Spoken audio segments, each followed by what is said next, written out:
ورحمة الله وبركاته. ازيكم عاملين ايه؟ يا رب تكونوا بخير. يا رب تكون فيديوهاتنا بتعجبكم. كل سنة وانتم طيبين، ربنا يعود علينا يا رب الأيام بالخير يا رب دايما. يا رب ان كلنا نبقى مبسوطين ومتهنيين، مبسوطين بعيشتنا. حابة بس اقول لكم حاجة في اول الفيديو. انا عايزة اشكر كل اللي دخل وعمل لنا اشتراك. طبعا وجودكم ده حاجة عندي بتشرفني جدا وبتساعدني قوي قوي قوي. حتى اللي بيخش وبيشوف الفيديو وما بيعملش اشتراك، يا رب يعني كل ما تخش وتقتنع بالفيديوهات تعمل لنا الاشتراك. اهم حاجة مشاهداتكم ليا، وكمان لما بتكتبوا لنا تعليق ده حاجة بتفرحنا جدا. شكرا على كل واحد بيخش وبيعمل لنا اشتراك، بشكركم من كل قلبي. النهاردة يلا نعمل سفرة جديدة من سفر رمضان. سفرتنا النهاردة بسيطة موجودة في كل بيت، احنا بس ممكن نزود فيها افكار جديدة.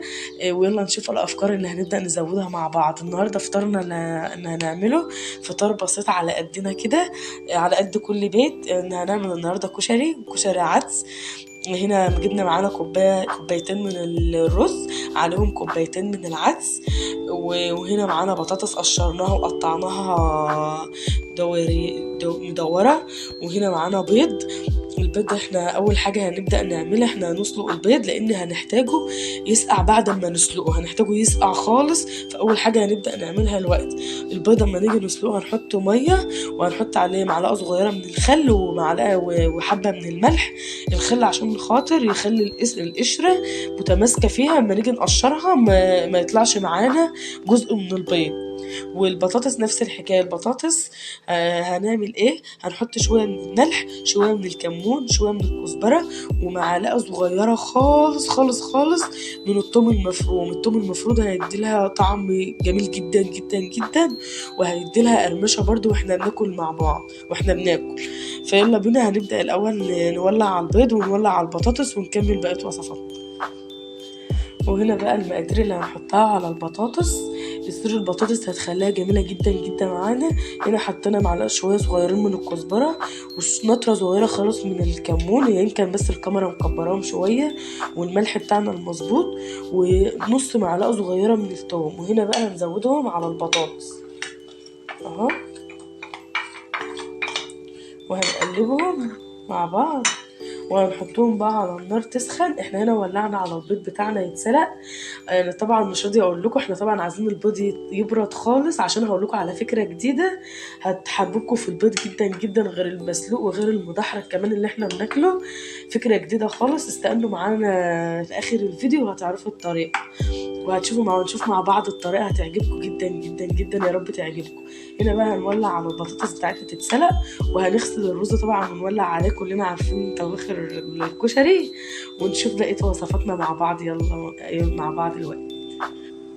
هنا بقى احنا خلاص كان البيض بتاعنا اتسلق وحطيناه في الطبق يبرد اهو زي ما احنا متفقين، عشان نشوف هنكمله ونعمل فيه ايه، بس احنا سايبينه يبرد خلاص براحته. وهنا احنا قشرنا البرنجان وقطعناه ورشينا عليه ملح. احنا رشينا عليه ملح هنا عشان خاطر ما يبقى لونه معانا مظبوط واحنا بنحمره، وكمان ما يشربش مننا زيت كتير واحنا بنحمره. فهنسيبه مع بعض دلوقتي 5 دقايق، ويلا نشوف هنعمل العصير بتاعنا عما بقية الاكل يخلص. وهنا بقى يلا هنبدأ نعمل العصير بتاعنا. العصير بتاعنا احنا هنحتاج فيه منجايتين، والمنجايتين دول براحتكم بقى لو انتوا كنتوا مخزنينهم او لو عندكم بره عادي. هنبدأ نقشر المانجا، والمانجا مادام احنا مخزنينها لازم يعني تتقشر وهي جامدة، ما ينفعش تتقشر لما نسيبها تفك، لا احنا هنعوز نقشرها وهي جامدة. فهنقشرها وارجع اوريكم تاني بعد ما نقشرها. وهنا بقى احنا عصرنا عصير المانجا بتاعنا. هنعمل ايه؟ احنا دي قطع مانجا انا مقطعاها، بس هسيبها سليمة زي ما هي. هنقطعها كده قطع رفيعة وهنحطها في المانجا، هتبقى هي نفس الروني بالظبط اللي بنشتريه من بره اهو. هنقطعها بس قطع صغيرة، ولازم نقطعها وهي لسه جامدة، ما ينفعش نسيبها لما تفك مننا عشان خاطر نعرف نتحكم فيه. طول ما هي جامدة هنعرف نتحكم فيها. وهنا هنخلصها تقطيع ونقوم كاتبينها نقوم حاطينها على العصير، هتدينا هي نفس الراني بالظبط. هنخلصه بقى تقطيع ونشوف نوع العصير التاني اللي هنعمله برضو مع بعض. وكده شكل العصير بتاعنا اهو، هو ده بالظبط بديل الراني. والله جربوها هتحسوا ان انتوا بتشربوا راني بالظبط. بس اهم حاجه العصير ما يبقاش خفيف، يبقى تقيل معانا، ما يبقاش خفيف قوي اهو. انا سايباه تقيل، ما ينفعش يبقى خفيف عشان يدينا نفس الطعم.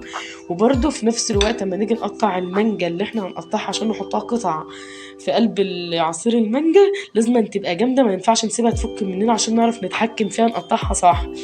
واللي عايز يزود برضو فاكهة تانية براحته، بس انا بقول يعني كده خفيفة، وخصوصا ان احنا في رمضان، ولو احنا عملناها بقى زودنا فاكهة تعتبر كوكتيل. انما الوقت احنا عاملينها يعني تبقى زي عصير الراني اللي بنشتريه بالظبط. هنا خلاص خلصنا اول عصير، يلا بينا نشوف تاني عصير هنعمل. ويلا بينا نبدأ برضو نعمل عصيرنا التاني. هنعمل هنا برضو بديل الزبادو اللي هو بالفراولة. هنا يا جماعة انا بخزن الفراولة بتاعتي في اطباق زي دي كده، هي بتجيلي كده بصراحة، بس انا بشيلها وبرجع اغسلها وانضفها وارجع اخزنها في الاطباق كده. دي عندي من اول موسم فراولة ما بدأ. لو حطيناها في اكياس بنيجي نطلعها بنلاقيها زي المية سايلة خالص مع بعضها. انما لما بتتخزن في الاطباق كده بتيجوا تطلعوها بتلاقوها بنفس المنظر ده كده، مش سايبه في الكيس، لا هي كده احلى طريقه تخزين لها. هنا اهو هنبدا نقطع الفراوله في قلب الطبق، في قلب الخلاط. وهنشوف بقى هنكمل بقيه خليكم معانا عشان نشوف هنكمل بقيه العصير بتاعنا ازاي. هنا حطينا الفراولة بتاعتنا وحطينا السكر. وهنا هنزود بدل اللبن هنحط معانا علبتين من الزبادي اهو. وهنا احنا حطينا هنحط هنا علبتين زبادي، ومع علبتين الزبادي هنحط كمان نص كوباية من المية اهو. وهنحط كمان معانا نطرة واحدة بس من الفانيليا، وهنضربهم بقى في الخلاط وارجع اوريلكم بعد ما نخلص. وهنا اهو كده شكل العصير بتاعنا الراني الزبادو. حطينا شويه من الفراوله وعليهم مع كوبايتين من الزبادي وشويه من الميه وشويه من السكر وضربناهم. طعمه جميل جدا جدا، هيعجبكم قوي. مش زي اللبن، تقيل شويه عن اللبن، بس هيعجبكم، جربوه. ويلا بينا نكمل بقيه يوم. وهنا كنا خلاص بقى خلصنا العصاير بتاعتنا. هنا كمان هنعمل مع بعض واحنا واقفين كده، هنعمل القطايف. هنحشيها بس بجوز الهند والزبيب والفول السوداني. بصراحة مش لاحقة، بس احنا متأخرين على الفطار فمش لاحقة اعمل كريمة. بس يا والله لو جربتها بالكريمة زي المرة اللي فاتت هتعجبكم جدا جدا. احنا بس لازم نتأكد ان احنا بنقفلها قوي اهو. لازم نتأكد ان احنا بنقفلها قوي عشان خاطر ما ترجعش تفك مننا تاني في الزيت. هنخلصها وارجع اوريلكم تاني بعد ما نخلص. ما تنسوش عشان نكمل مع بعض وصفة البيض، هتعجبكم قوي، ما تخرجوش من الفيديو لحد ما تشوفوه. وهنا بقى هنبدأ الأول بعمايل البيض. أول حاجة هنجيب معانا طاسة هنحط فيها شوية من الزيت، وهنحط فيها مكعب كبير من الزبدة اهو. وقبل ما الزبدة بتاعتنا تحس ان هي هتسخن، لا احنا مش عايزينها تسخن، عما تسخن كده وتسيح مع بعضها. يلا اوريكم البيض الاول هنعمل في ايه. وهنا كان البيض بتاعنا اتسلق وخلاص وسيبناه يبرد خالص. هنمسك البيضة كده ونقطعها بالطول نصين اهو كده بالشكل ده. هنقطع كل البيض بنفس الشكل ده كده خلاص احنا قطعنا البيض بتاعنا. ودي كفتة احنا محمرينها ومقطعينها وسايبينها تبرد. يلا بينا نكمل نشوف وصفة البيض هتخلص ازاي. وهنا قبل ما الزبدة بتاعتنا تبدأ تسخن قوي هنحط هنا رشة كده بس بسيطة خالص من الكزبرة والكمون